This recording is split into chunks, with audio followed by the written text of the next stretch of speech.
Good morning students, स्वागत आप सभी का अपनी इस मैथमेटिक्स की ऑनलाइन क्लासेज में 12.9 एक्सरसाइज और उसके एग्जाम्पल हमने कंप्लीट कर दिए हैं। तो अब हमारे पास केवल यहाँ पे बची है 12वीं विविध प्रश्नावली। उसके बाद अपना 12वां चैप्टर अच्छे से कंप्लीट हो जाएगा। उम्मीद करता हूँ कि सारे मेथड जो आपने अच्छे से समझे होंगे। रेखिक अवकलन समीकरण को सोल्व करने की विधि हमने पढ़ी है, समघात अवकलन समीकरण को सोल्व करने की विधि पढ़ी है, चरों के पृथक्करण विधि से हमने अवकलन समीकरण को सोल्व करने की विधि हम लोग पढ़ चुके हैं। और अभी हम करने जा रहे हैं यहाँ पे विविध प्रश्नावली। तो देखिए बच्चों, विविध प्रश्नावली काफ़ी आसान है, इसमें पुरानी सभी विधियों का इसमें रिपीटेशन होगा। तो देखिए बच्चों, यहाँ पे जो पहला क्वेश्चन है वो हमें दिया हुआ है x² + 1 इंटू में dy/dx बराबर में 1। तो देखिए बच्चों, हमें यहाँ पे इसको कौन सी विधि से सोल्व करना है ये भी हमें ही तय करना है और इसको सोल्व भी हमें करना है। तो देखिए बच्चों, यहाँ पे सिंपली हम लोग क्या करेंगे, x² + 1 का पहले दे देंगे भाग। तो देखिए बच्चों, अपने पास यहाँ पे क्या आएगा, ये हो जाएगा dy/dx बराबर में ये हो जाएगा 1/में x² + 1। तो हमने यहाँ पे x² + 1 का दे दिया भाग। तो देखिए बच्चों, यहाँ पर अब क्या कंडीशन बनने वाली, यहाँ पर चरों का पृथक्करण विधि जो है वो इस्तेमाल करेंगे। dx को हम यहाँ पे x के पद के पास भेजेंगे और दोनों ही पक्षों का हम लोग करेंगे इंटीग्रेशन। तो देखिए बच्चों, यहाँ पे रहेगा dy, यहाँ पर हो जाएगा बच्चों dx/1 + x²। क्या हो जाएगा यहाँ पे dx/1 + x², और दोनों ही पक्षों का अब हम करेंगे समाकलन। तो देखिए बच्चों, यहाँ तो dy का समाकलन हो जाएगा और यहाँ dx/1 + x² का समाकलन हो जाएगा। तो बच्चों dy का इंटीग्रेशन होता है y, और 1/1 + x² का जो इंटीग्रेशन है बच्चों वो हो जाएगा यहाँ पे tan−1x, और प्लस में यहाँ पर आएगा c। तो इसका छोटा सा आंसर यहाँ पे इस रूप में हमें प्राप्त होगा। दूसरा क्वेश्चन देखिए बच्चों, विविध का जो सेकंड क्वेश्चन है उसमें हमें यहाँ पे क्या करना होगा, सिंपली आपको 2x को जो है वो राइट हैंड साइड में भेजना होगा और चरों के पृथक्करण की विधि आपको यहाँ पे अप्लाई करनी होगी। तो देखिए बच्चों, यहाँ पे चरों का पृथक्करण करने पर, चरों का पृथक्करण करने पर देखिए बच्चों क्या आएगा, यहाँ से dy/dx बराबर में e⁻3x। तो राइट हैंड साइड में पहले से था, 2x का पक्षांतरण करेंगे तो ये हो जाएगा -2x। अब dx को हम यहाँ राइट हैंड साइड में भेजेंगे और दोनों ही पक्षों का करेंगे समाकलन।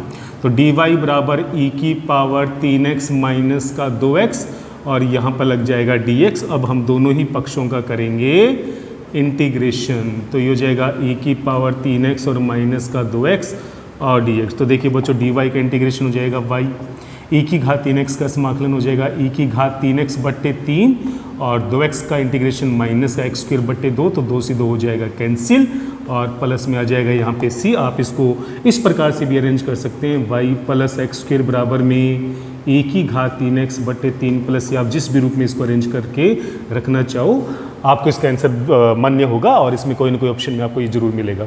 तो बच्चों, हमने यहाँ पे 2 क्वेश्चन कर लिए। उम्मीद करता हूँ कि आपको दोनों ही बहुत आसान लगे होंगे और समझ में भी आए होंगे। क्वेश्चन नंबर 3 देखिए बच्चों, यहाँ पे हमें दिया हुआ है dy/dx + cos x इंटू में tan y बराबर में 0, और क्वेश्चन नंबर 4 भी हम साथ ही साथ इसको सोल्व करेंगे। तो सबसे पहले हम करते हैं बच्चों क्वेश्चन नंबर 3 को सोल्व। तो देखिए बच्चों, यहाँ पे हमें जो अवकलन समीकरण दे रखी है इसको हम कौन सी विधि से सोल्व करेंगे, सिंपली यहाँ पर चरों के पृथक्करण विधि से हम इसको सोल्व कर पाएंगे। तो हम यहाँ पे करने जा रहे हैं चरों का पृथक्करण, चरों का पृथक्करण करने पर। तो देखिए बच्चों क्या आएगा, यहाँ पे हो जाएगा dy/dx, पहले हम बराबर में लेके जाएंगे -cos x, और इंटू में आएगा tan y। अब देखिए बच्चों, यहाँ पे dy के बट्टे में तो आ जाएगा यहाँ पे tan y, और यहाँ पर आ जाएगा -cos x और इंटू में dx। तो देखिए बच्चों, यहाँ पे tan y जो है वो ऊपर जाकर बन जाएगा यहाँ पे cot y, यहाँ पे cos x जो है वो इधर आकर बन जाएगा +cos x dx, और बराबर में बचेगा 0। तो देखिए बच्चों, हम इसका इंटीग्रेशन कैसे करेंगे, cot y का इंटीग्रेशन हमें अच्छे से पता है log sin y होता है। cot y का इंटीग्रेशन क्या होगा, log sin y। cos x का बच्चों इंटीग्रेशन हो जाएगा यहाँ पे sin x, और एक अचर राशि हम जोड़ देते हैं c, और बराबर में आएगा 0। तो ये ऑप्शन आपको कहीं ना कहीं उन चारों ही ऑप्शन में देखने को मिलेगा। इसी प्रकार बच्चों क्वेश्चन नंबर 4 बहुत आसान है, आपको सिंपली यहाँ पे चरों के पृथक्करण का रूल लगाना होगा और dx का आपको करना होगा पक्षांतरण। तो देखिए बच्चों, यहाँ पे क्या आएगा, dy बराबर e⁻x + e⁻−x बट्टे में e⁻x - e⁻−x, और यहाँ पर आ गया dx। अब देखिए बच्चों, हम करेंगे इसका इंटीग्रेशन। तो dy का इंटीग्रेशन हो जाएगा बच्चों यहाँ पे y, और आप देख सकते हैं बच्चों यहाँ पे हर का अवकलन करने पे परफेक्ट अंश आ रहा है। हर का अवकलन करने पे परफेक्ट अंश आ रहा है, इसका मतलब इसका डायरेक्ट इंटीग्रेशन लोग हर होगा, यानी लोग e की पावर x माइनस e की पावर माइनस x हो जाएगा और प्लस में आएगा c। तो यहाँ पर हमें क्वेश्चन नंबर 4 का सॉल्यूशन भी प्राप्त हो जाएगा। तो बच्चों 3 और 4 का सॉल्यूशन जो है काफ़ी आसान और बहुत छोटे यहाँ पे इसके सॉल्यूशन रहेंगे और इसको आप बहुत ही आसानी से समझ सकते हैं। देखिए बच्चों हम सोल्व करने जा रहे हैं यहाँ पे क्वेश्चन नंबर 5 और क्वेश्चन नंबर 6। तो देखिए बच्चों यहाँ पे हम सबसे पहले क्वेश्चन नंबर 5 को सोल्व करेंगे। e की power minus x plus y को बच्चों हम यहाँ पे लिख सकते हैं e की पावर माइनस एक्स इंटू में e की पावर प्लस वाई इंटू में डी वाई बटे डी एक्स और बराबर में 1। अब देखिए बच्चों हम यहाँ से किस प्रकार से चरों का पृथक्करण करेंगे। चरों का पृथक्करण करने पर तो देखिए बच्चों यहाँ पे क्या आएगा, e की पावर y को हम यहीं रखेंगे, साथ में होगा यहाँ पे dy, साथ में e की पावर y के साथ में लगेगा dy और e की पावर माइनस एक्स का जब पक्षांतरण करेंगे तो ये हो जाएगा e की पावर प्लस एक्स और dx चला जाएगा e की पावर x के गुणा में।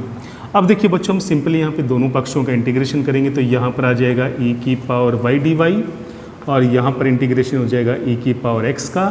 तो e की पावर y का इंटीग्रेशन बच्चों e की पावर y होगा, e की पावर x का इंटीग्रेशन e की पावर x होगा और प्लस में आएगा c। तो यहाँ पर ये ऑप्शन आपको कहीं ना कहीं देखने को जरूर मिलेगा। इसी प्रकार देखिए बच्चों क्वेश्चन नंबर 6 हम सोल्व करने जा रहे हैं। तो बच्चों देखिए यहाँ पे है dy बटे d x, 1 upon y plus y को बच्चों हम लिख सकते हैं यहाँ पे 1 प्लस वाई स्क्वेयर बटे वाई और बराबर में आएगा 0। तो बच्चों यहाँ पे dy बटे डी एक्स बराबर हो जाएगा माइनस का 1 प्लस वाई स्क्वेयर बटे वाई। अब देखिए बच्चों सिंपली हमें यहाँ पे क्या करना होगा, चरों का पृथक्करण। तो चरों का पृथक्करण बच्चों करेंगे तो हमें यहाँ पे ये पूरा y का पद जो है वो dy की तरफ लेके आना पड़ेगा। तो बच्चों यहाँ पे तो हो जाएगा y बटे 1 प्लस वाई स्क्वेयर dy और यहाँ पर हो जाएगा माइनस का dx। अब देखिए बच्चों यहाँ पे हर का अवकलन करने पे परफेक्ट अंश आ रहा है। परफेक्ट अंश आने के लिए 2 से गुणा करना पड़ेगा। तो देखिए बच्चों मैं इसमें 2 का भाग देकर इसको 2 से गुणा कर देता हूँ ताकि हर का अवकलन करने पे मुझे परफेक्ट अंश जो है वो प्राप्त हो। और यहाँ पर बच्चों माइनस का dx लेफ्ट हैंड साइड में आकर ये बन जाएगा प्लस का dx और बराबर में रहेगा 0। तो देखिए बच्चों इसका इंटीग्रेशन करेंगे तो 1/2 एज इट इज रहेगा। हर का अवकलन करने पे परफेक्ट अंश यहाँ पे आ रहा है तो इसका डायरेक्ट इंटीग्रेशन लोग हर हो जाएगा। तो हो जाएगा लोग 1 प्लस वाई स्क्वेयर dx का इंटीग्रेशन x और यहाँ पे अचर राशि के तौर पे हम प्लस c ले लेते हैं और बराबर में आएगा 0। तो बच्चों ये होगा क्वेश्चन नंबर 6 का सॉल्यूशन। तो बच्चों यहाँ पे हमने क्वेश्चन नंबर 5 और 6 बहुत ही आसानी से और चरों की पृथक्करण विधि से ही इन क्वेश्चंस को हमने सोल्व कर लिया। क्वेश्चन नंबर देखिए बच्चों 7, हमें यहाँ पे दिया हुआ dy बटे dx बराबर में कोस स्क्वायर y। तो बहुत ही आसान क्वेश्चन है बच्चों, सिंपल आपको चरों का यहाँ पे पृथक्करण करना है। तो देखिए बच्चों dy के बट्टे में तो आ जाएगा यहाँ पे कोस स्क्वायर y और dx चला जाएगा राइट हैंड साइड में। तो देखिए बच्चों कोस स्क्वायर y ऊपर जाकर बन जाएगा यहाँ पे सेक स्क्वायर y dy और यहाँ पर आपके पास बचेगा बच्चों dx। सेक स्क्वायर y का इंटीग्रेशन आप बहुत अच्छे से जानते हैं बच्चों, ये हो जाएगा यहाँ पे tan y, dx का इंटीग्रेशन हो जाएगा x और प्लस में आएगा c। तो इस प्रकार से क्वेश्चन नंबर 7 का सॉल्यूशन 2-3 स्टेप में आप प्राप्त कर सकते हैं। अब देखिए बच्चों क्वेश्चन नंबर 8 हम किस प्रकार से करेंगे। dy बटे dx बराबर में यहाँ पर जो e की पावर y प्लस एक्स हमें दिया हुआ है बच्चों, हम इसको 2 भागों में तोड़ेंगे। e की पावर y इंटू में e की पावर x और प्लस में है बच्चों e की पावर y इंटू में x की स्क्वायर। अब देखिए बच्चों यहाँ पे हम क्या करेंगे, dy बटे dx इन दोनों ही पदों में से e की घात y जो है वो कॉमन आएगा। तो यहाँ पर बचेगा e की पावर x और प्लस में x स्क्वायर। इस पोजीशन से बच्चों हम चरों का पृथक्करण विधि जो है वो अप्लाई कर सकते हैं। तो देखिए बच्चों यहाँ पे चरों का पृथक्करण करने पर देखिए बच्चों क्या आएगा, e की पावर y जो है वो y का पद है इसलिए ये तो चला जाएगा dy की तरफ। तो यहाँ पर बनेगा ये e की पावर माइनस y, इसके साथ रहेगा यहाँ पे dy बराबर में यहाँ पर e की पावर x प्लस में x स्क्वायर के गुणनफल में यहाँ पर आ जाएगा dx। अब देखिए बच्चों जैसे हम यहाँ पे दोनों पदों का इंटीग्रेशन करेंगे तो e की पावर माइनस y dy का इंटीग्रेशन होगा और इधर e की पावर x और प्लस में x स्क्वायर का इंटीग्रेशन होगा। तो बच्चों e की पावर माइनस y का इंटीग्रेशन हो जाएगा e की पावर माइनस y। ई की पावर माइनस वाई का समाकलन होगा माइनस ई की पावर माइनस वाई, और अचर हम यहीं जोड़ देते हैं प्लस सी, और यहाँ पर ई की घात एक्स का इंटीग्रेशन ई की घात एक्स और एक्स स्क्वायर का इंटीग्रेशन एक्स की घात 3 प्लस 3 के रूप में हमें प्राप्त होगा। और माइनस ई की घात माइनस वाई को राइट हैंड साइड में भेजेंगे तो हमें यहाँ पे ई की घात एक्स, ई की घात माइनस वाई प्लस एक्स की घात 3/3 और बराबर में सी के रूप में हमें इसका सॉल्यूशन जो है वो प्राप्त हो जाएगा। तो बच्चों यहाँ पे क्वेश्चन नंबर 7 और क्वेश्चन नंबर 8 बहुत आसान है, केवल चरों की पृथक्करण विधि ही हमें यहाँ पे अप्लाई करनी है और हम इसको सोल्व कर सकते हैं। देखिए बच्चों, क्वेश्चन नंबर 9 और क्वेश्चन नंबर 10 में हमसे क्या पूछा गया है। यहाँ पर हमें ये जो समीकरण दे रखी है दोनों ही बर्नौली समीकरण है, यानी ये रेखिक अवकलन समीकरण नहीं है। हमसे पूछा गया कि हम किस प्रतिस्थापन से हम इस बर्नौली समीकरण को रेखिक अवकलन समीकरण में कन्वर्ट कर सकते हैं। तो देखिए बच्चों, बर्नौली समीकरण को रेखिक समीकरण में कन्वर्ट करने के लिए बराबर में जो y का पद होता है हमें पहले उसका पूरी समीकरण में भाग देना होता है। तो यहाँ पर बराबर का पद चूंकि y स्क्वायर है तो पूरी समीकरण में हमें y स्क्वायर का देना पड़ेगा भाग।